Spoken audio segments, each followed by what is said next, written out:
Welcome back to the Gothic Chef. Today we are going to make cinnamon chicken. Yes, I know, it sounds dangerous. And you know what? It is. But it's also delicious, I promise. This is a recipe I designed back in culinary art school, back in ancient times. And everyone thought I was crazy for mixing garlic powder and cinnamon together, but if you try it, you will see. Yes, I'm still crazy, but it works. Stay tuned.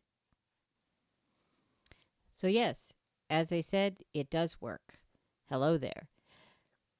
Back again, and we're going to go over all the ingredients first, and then I will show you how to put everything together step by step, as I always do, and the end product will be delightful. So, we're going to start off with some 4 chicken breasts, and I've cut them up into medallion size pieces because that's how I like them. You can pretty much cut them in any shape you want. You can make chicken fingers, you can make chicken nuggets, it doesn't matter. This recipe is very, very versatile. So we also have 2 eggs. Clearly, I don't know where the camera lens is. We have a cup of flour. And then for the seasonings, we have a teaspoon of freshly ground black pepper, 2 teaspoons of paprika, regular paprika, a tablespoon of garlic powder, not garlic salt, garlic powder, and the star of the show, 1 tablespoon of ground cinnamon. I also have 1 cup of Italian-style breadcrumbs, and I have some fresh cold water. And I have salt on the chicken breasts already, so that is why I'm not putting salt in it. I salted both sides of the chicken breasts, and then I put them in the refrigerator to dry brine, and I'll explain that in the recipe. Okay, so the first thing we're going to do is we're going to make a batter. I don't like dipping in the flour, then dipping in the egg, and then the breadcrumbs. I prefer to make a batter because I think it tastes better. I think it makes the chicken more moist, juicier, etc. That's just my opinion, and that and $4.50 will get you a latte. So the first thing we want to do is beat the eggs. And I just use a fork because that's how my grandmother and my mother taught me. Very easy. And you don't have to make them incredibly foamy as long as the yolks and the whites are perfectly incorporated. As I always say, you're fine. So once it gets incorporated, you're done. Just like that. And then we're going to add the flour to the beaten eggs. And we're going to start whipping them around. Just very gently whisking them around. Because if you don't, the flour will be all over the place. How do I know that? Well, because I've done it before. Add the water a little at a time. Do not add too much water right off because you can't take the water out. You can always add more water. And what you're going to be looking for is sort of a thinner pancake batter. You don't want it real thick because then it'll be all batter. You don't want it real thin because then it won't stick. So you see how thick it is right now? That's way too thick.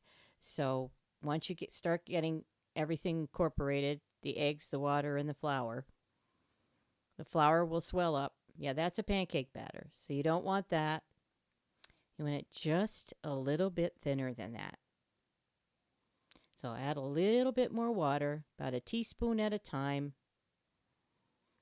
At first, I would say add about a half a cup, and then about a quarter of a cup, actually, and then add a teaspoon at a time. That's nice, but that's still too thick.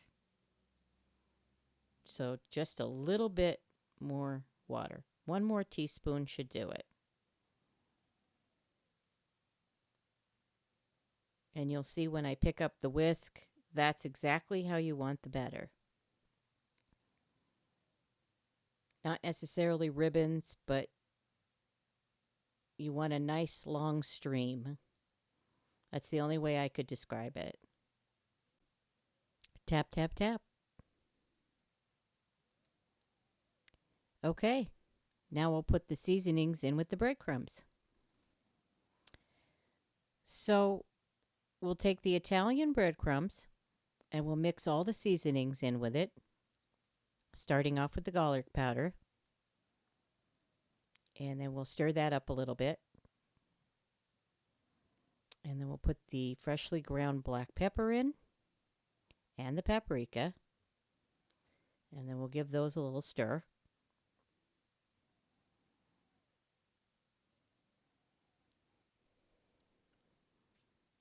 And then we'll put the cinnamon in, the star of the show. And mix that pretty well.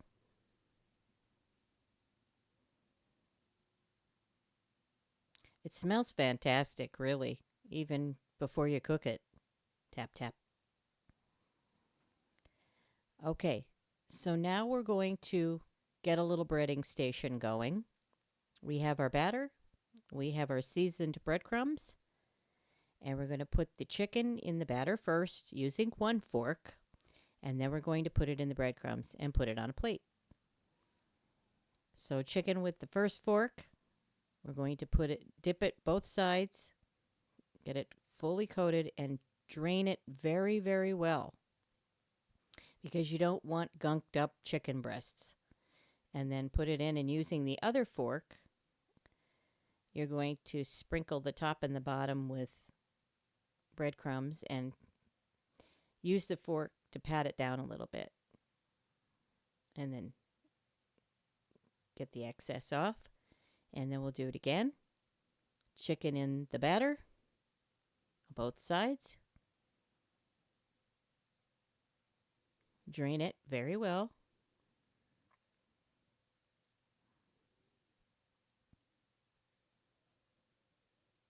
And then put it in the breadcrumbs. Using the other fork, sprinkle the breadcrumbs over the top. If you try to avoid touching the batter with your dry breadcrumb fork, you can almost, keyword almost, prevent gunked up yuck. But it's inevitable. Both forks are going to be gunked up by the time I'm done. So again, sprinkle the top with the breadcrumbs. Pat it down a little bit. Turn it over. Make sure that everything's coated. You don't see any batter. Drip it off. Put it in the plate. So I'm going to finish the rest, and then I'll be back. So we're done breading. And as you can see, I have 2 plates here. Because you don't want to pile them on top of each other, and you don't want to crowd them. You want some air in between them. And what we're going to do is sit them out like this for 20 minutes until they are good and warm. I promise you will not die of food poisoning. It will be okay. We're going to put them in 375-degree oil. You're not going to die. So I'll come back when we're ready to fry them. Okay. So we have about 4 cups of vegetable oil, and I'm using my lovely wok that I love so much that I brag about. And I'm going to put it on high for now. I have an electric stove. If you have a gas stove, or if you're using a deep fryer, do it accordingly. I'm going to use my trusty pin thermometer, digital pin thermometer, to check the temperature.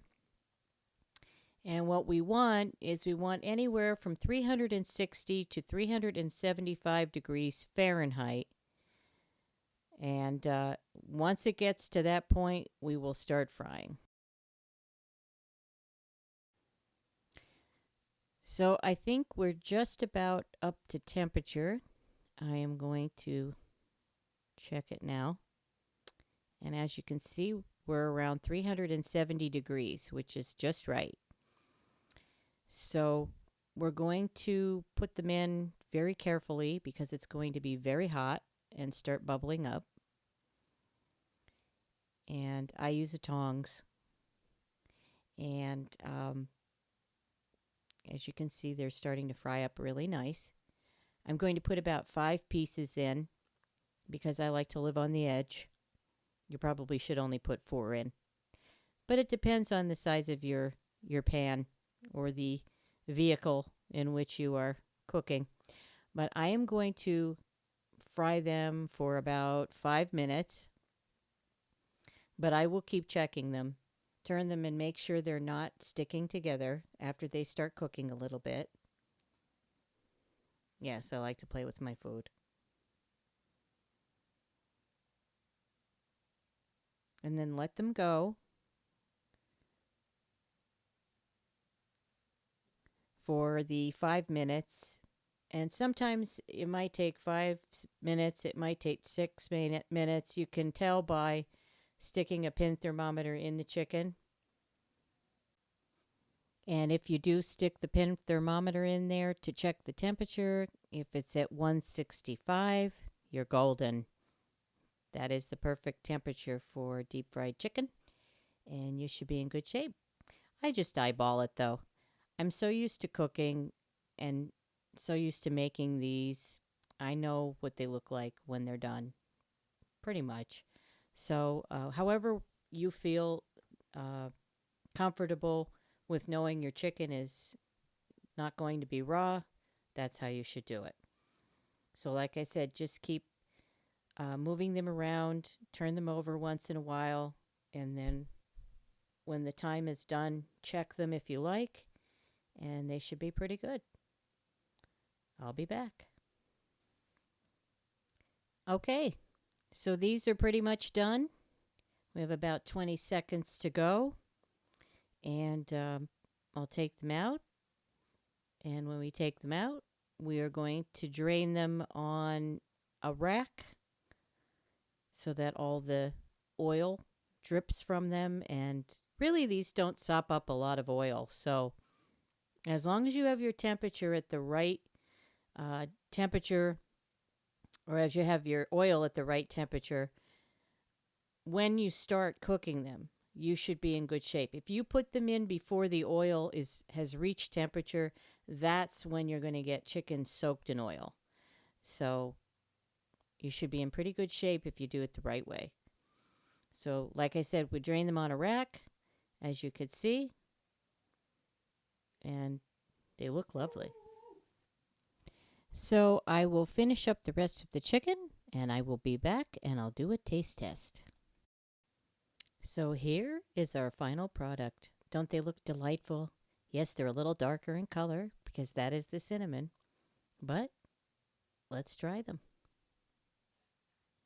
And I would be remiss if I didn't allow you to hear the crunchiness.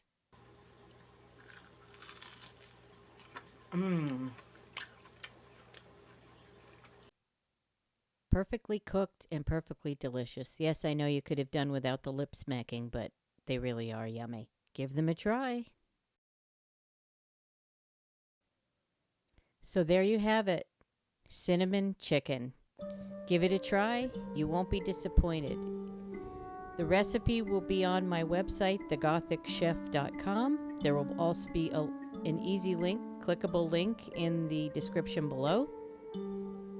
Please share this video with your friends. Subscribe, comment below, and let me know what you think.